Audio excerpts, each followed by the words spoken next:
dangerous. It's very, very, very dangerous. The euphoria. Yeah, the euphoria. Because I get it. Politics is an emotional game. Very, very emotional. And politicians leverage on people's emotions. They whip up emotions, and people, move towards a particular, directions. That's the way politics is played. But if for some minute or for some second, people can say, let's put away emotions, right? We'll have this gentleman and everything else, but let's think critically. As we know, some there are constituencies that do that. We have this, you have this, we do this, but let's think critically. But it all goes to civic education. But the question is, who should be doing civic education? Is the IEBC? Is the IEBC doing that? Yeah. Let me give you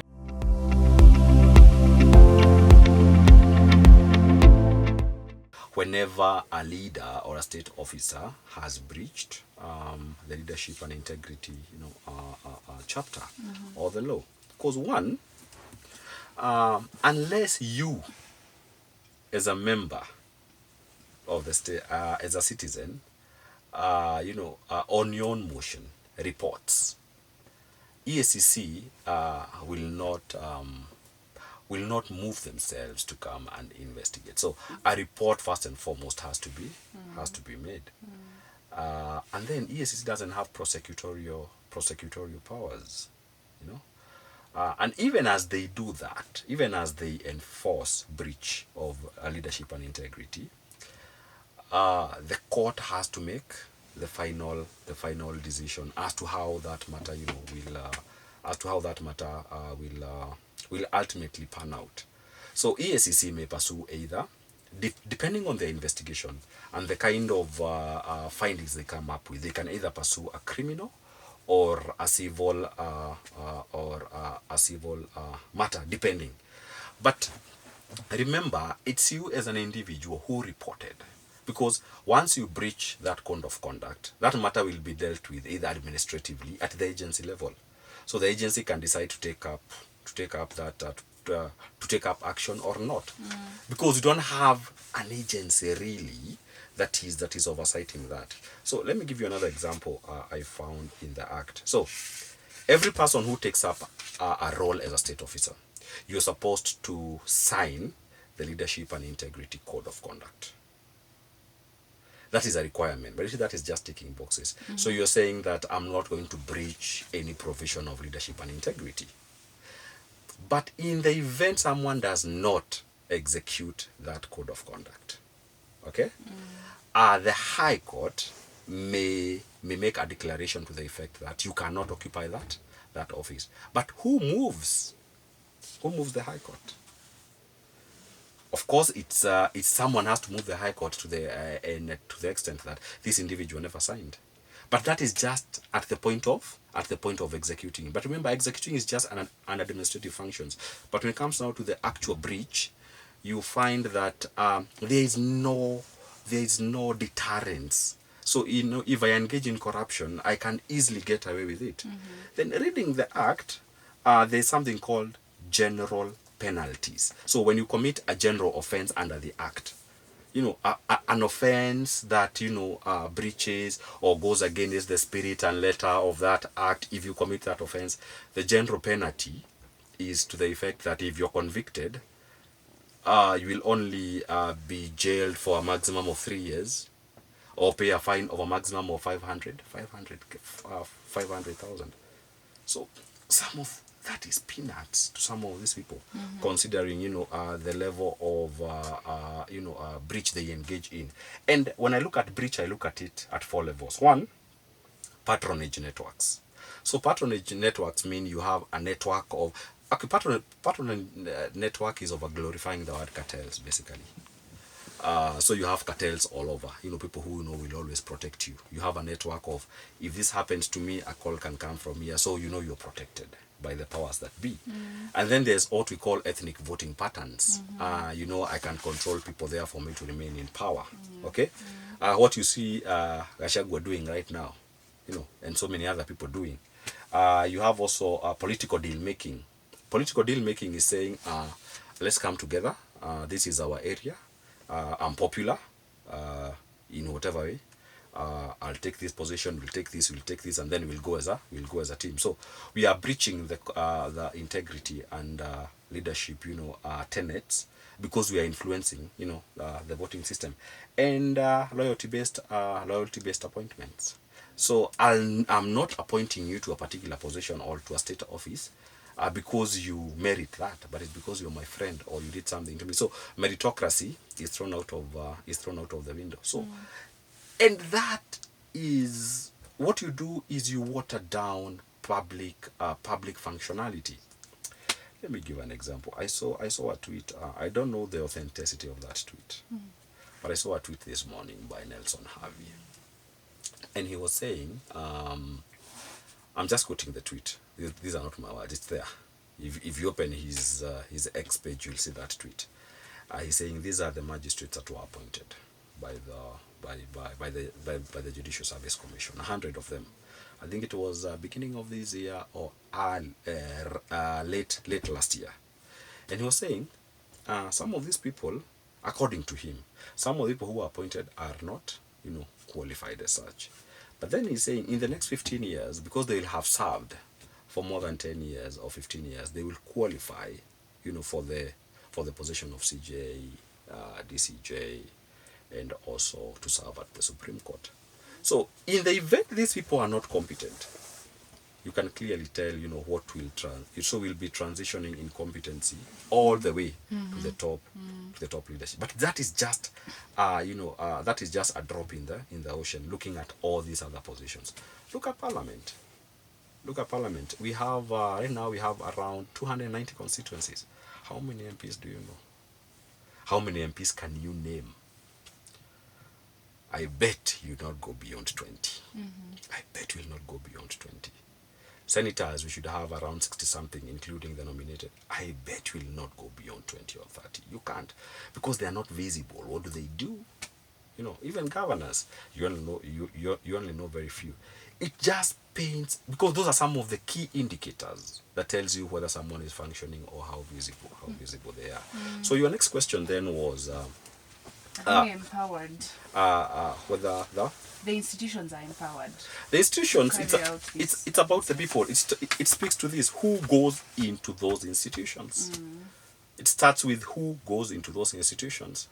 Because you might also have very competent people, but the culture does not allow you to, and that's what Professor Ndongo was alluding to. You may be very competent, but the culture does not allow you to function.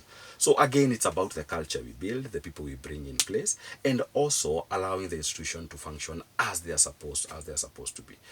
I can't remember who was speaking. I can't remember who was speaking, but there's someone who said that IG Kanja is a very competent police officer. Very competent.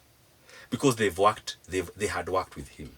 But he's working under a system that does not allow to show that competency. Right? I can't remember who was talking about it, but he said he has worked with him. He knows it was Matiang'i. It was Matiang'i who was saying it. He knows most of those officers and what they can deliver or what they can do. But then you have a system that is that does not allow you to exercise or to do that. Now, so the only recourse we have is people. Is people now taking back the power, and speaking truth to the power, and telling the power, we can see what you're doing, because that's where power is concentrated, and the way you're exercising power, and we feel this is not the way it should be done. There's a better way of doing it. But how do people get to do that? The people can only get to do that by being enlightened, empowered, civic education, and everything else that goes with it. Yeah. Still on institutions, Wakili. Yes. And as per Chapter 6 of the Constitution. Yes. How do I ask this? How effective are these vetting processes, number one? And why do state officers, or during the process of them becoming state officers, why do they still get these positions while they have corruption charges, while some of them have pending cases in court? Because if you have pending cases in court, what the Constitution provides is that the key principle is you are innocent until you're proven guilty. So if you still have avenues, if you've not exhausted your avenues of appeal, by denying you a position and you merit that position, that will be prejudicial and that will be discriminative in nature. Unless that individual says, I have this case hanging over me, allow me first to, that would now speak to individual integrity. Yeah, because as per the law, you cannot be hanged just because there's a case hanging over you. Until now, you've been able to exhaust all avenues of appeal. Until that point, it's not okay legally to point a finger to someone and say, this someone, and characterize that individual as corrupt, a criminal, and everything else.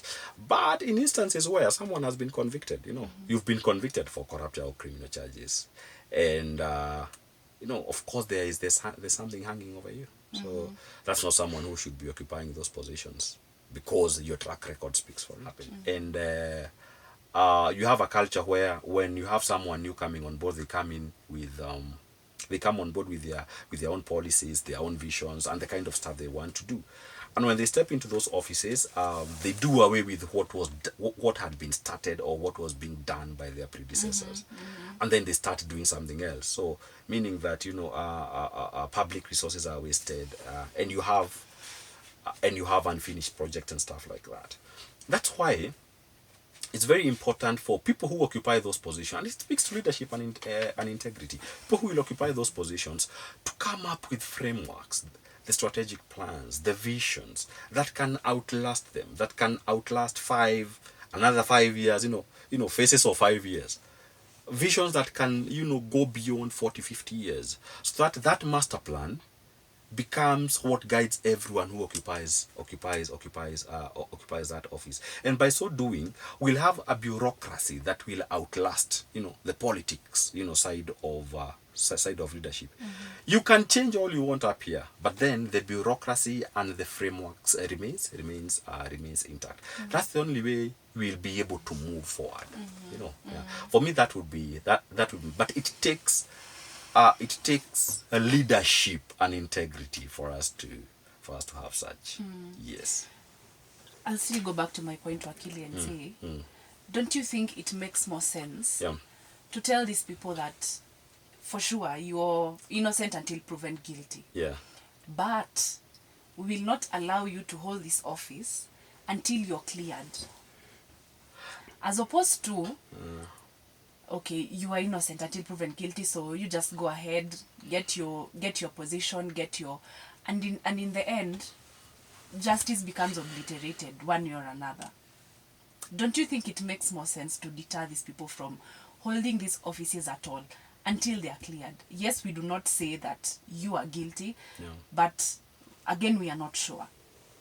At the vetting process, I agree with you. At the vetting process, if you have a matter hanging over you,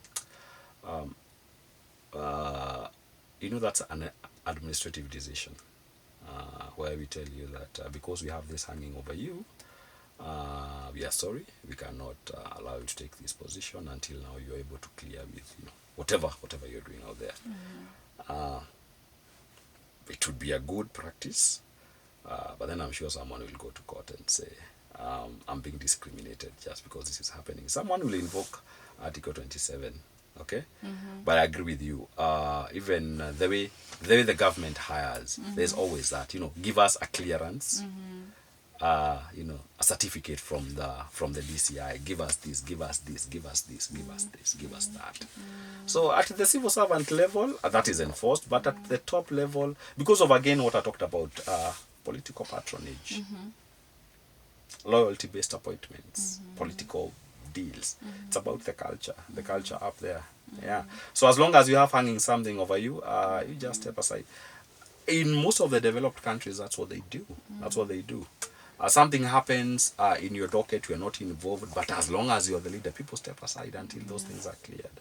So it's about the culture. Yeah. So until we change that culture, and that culture, again, as I had said, the fish rots from the head. It has to start all the way up. Yes. At this point, I'm tempted to ask Wakili, so what do we do? Do we resign to fate? No. And wait for the day? No. No. One day we'll wake up and we will, have a new culture. No. We just need another Olkalau. But you see, even for Kalau, Yeah. I'm not buying that story 100% because even for these people who went and took the shoes, the boats, the money, a mattress that is written GOK, this money is not clean, that speaks, in as much as you're not going to vote for this person, that still speaks to your integrity. The fact that this member of parliament, say for example the Mbere North member of parliament, his name is Leo Wamudende. This person had a very questionable case surrounding KNH and appropriation of an oxygen, yes, whatever. Yes. But he still got elected somehow. Fair, you can say no, it was not free and fair, but he still got genuine votes from that place. Who should clear you for you to be nominated by a political party, for you to stand in for election? Who should clear you? I think it starts from there. Everyone has a stake, all right? The people who are voting have a stake to say, no, we cannot vote for you. But why is the vanguard? The vanguard starts from where? The EACC must clear you, right? Right. All these other agencies, the police must clear you. The debt collection agencies must clear you. You must, there are all those requirements. So that now, when IBC vets you, they're able to say, you have a clean bill of health. Proceed. Here's your nomination certificate. Proceed and go and seek election from the people. That's where everything starts. But if you have IBC clearing such an individual, so it goes again to who is at the helm of those institutions, who is clearing these characters, knowing very well we have integrity issues hanging around them. That's where it all starts. Yeah. It's I'm not saying we resign to fate. I'm saying we have different vanguards. So we have those institutions as the first vanguard, and then now we have the people making the ultimate decisions. And remember, when I started, I said the power belongs to the people, and the people donate these powers to democratically elected, individuals to exercise it. And if in some ways this person will not do it, take the power back. And I'm not saying the end justifies the means, but I'm looking for the term equity. Sometimes you say he who comes to equity, must also demonstrate equity. I'm not justifying bad manners, okay? But if you bring money and then we tell you this is our money, wacha tukule tu pesa yetu, but by the end of the day we know the kind of person you are.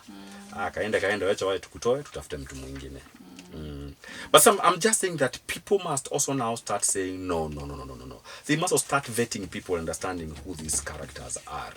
I mean, the way politics is out to the extent that you just go with the wave, because political wave is very dangerous. It's very, very, very dangerous. The euphoria. Yeah, the euphoria, because I get it. Politics is an emotional game, very, very emotional. And politicians leverage on people's emotions. They whip up emotions, and people, move towards a particular, directions. That's the way politics is played. But if for some minute or for some second, people can say, let's put away emotions, right? We'll have this gentleman and everything else, but let's think critically. As we know, some, there are constituencies that do that. We have this, you have this, we do this, but let's think critically. But it all goes to civic education. But the question is, who should be doing civic education? Is the IBC? Is the IBC doing that? Let me give you an example. We have countries like UK, where you have the polling booth being located at GPO, for instance. So, me and a job, the only thing I'll do is to go and cast my vote. And I have the confidence that no one will interfere with that voting booth. No one will interfere with my decision. Culture. It all speaks to the culture. So someone is very sure that I'll go cast my vote and my vote will count by the end of the day. Yeah, but here I don't know. We have to go where we have to ask that the booth. Protect it. We have to protect it. The booth, I don't know, must face where. Yeah.